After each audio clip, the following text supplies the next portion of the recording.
everybody, my name is Mark. I am a technician at White Sands RV, and today we're going to be talking about winterizing your unit. Winterizing is important to maintain your pipes and all of your water lines within your unit during winter times. Here in Baldwin County, sometimes it's always a gamble to winterize your unit or to not winterize your unit. It has been known to get below 32 degrees, which is the point where water freezes. When that water freezes and it is inside your pipes, it could make your pipes burst or crack. It could damage water valves like in your toilet, in your sink, in your water pumps, things like that. So today we're going to go through step by step on the process of how to winterize your unit. Alright, so step one, you're going to open up a faucet somewhere inside the unit, allow air pressure to evacuate. So now we have our faucet open. The next step is to go outside and open your low point drains, and that's going to let all the water gravity feed out of your pipes.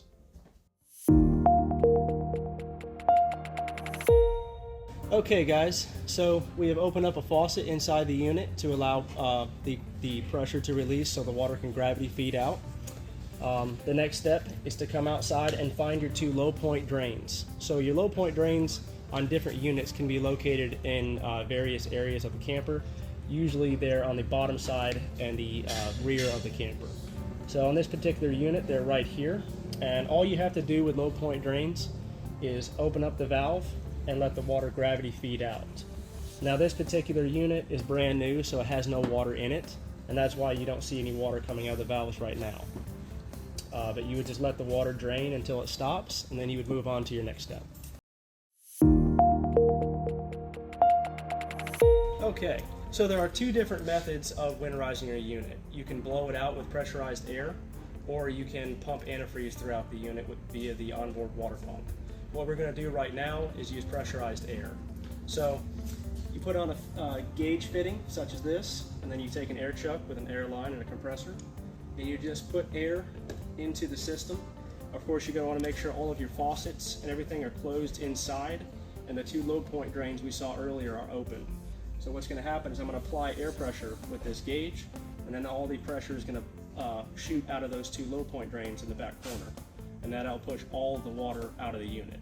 Before you do this, you are going to want to make sure you bypass the water heater, but we'll talk about that in a little bit.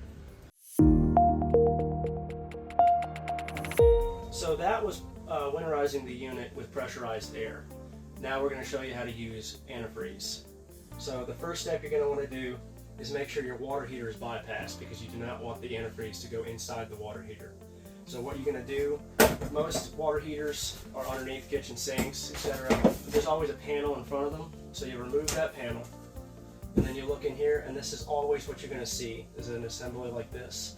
And all you're going to have to do is turn these valves to where they're not facing the water heater.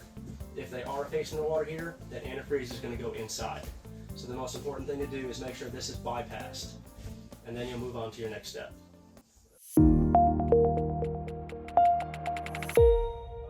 So we've bypassed our water heater. The next step is to set up your antifreeze bottle and use the water pump to pump it all through your lines. So how you do that is you get your RV safe antifreeze. You do not use automotive antifreeze. That is bad. That will corrode lines, it is toxic, and it can hurt you. RV safe antifreeze is non-toxic and safe for all of your appliances. So what you're going to want to do is look down and find your water pump first, but after you find your water pump, you're going to see this little bypass valve. You will turn it in line with the hose.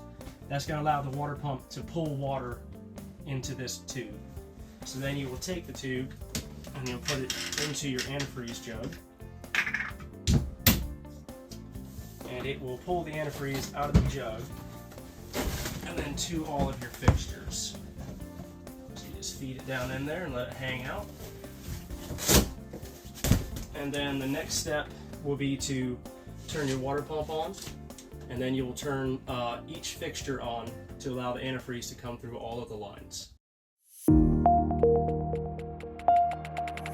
Okie dokie. So now we've got our water pump set up we've got the bypass hose into our antifreeze bucket, and the next step is to come find your water pump switch, which is you're going to find the water pump switch on your control panel. In this particular unit, it's right here. So you just click that on, you'll hear the water pump start to pump, and at this time then we will go to all of the fixtures, so your shower, your toilet, your kitchen sink, and turn each one of them on until the pink antifreeze comes out of that fixture. That way you know that there is water in those lines.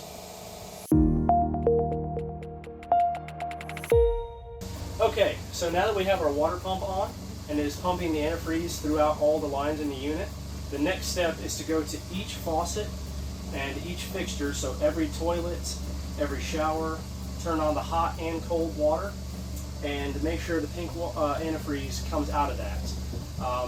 Once you see the pink antifreeze, you then know that the water is out of the unit and the pipes are full of antifreeze. So turn on, you see the pink water coming out, and then you're going to make sure it's on the cold side and the hot side as well. So once you see that, that is satisfactory. It lets you know that the antifreeze is all throughout the lines. When it's time to service your RV, come see us at White Sands RV in Summerdale, Alabama. We service all makes and models of RVs. We look forward to seeing you.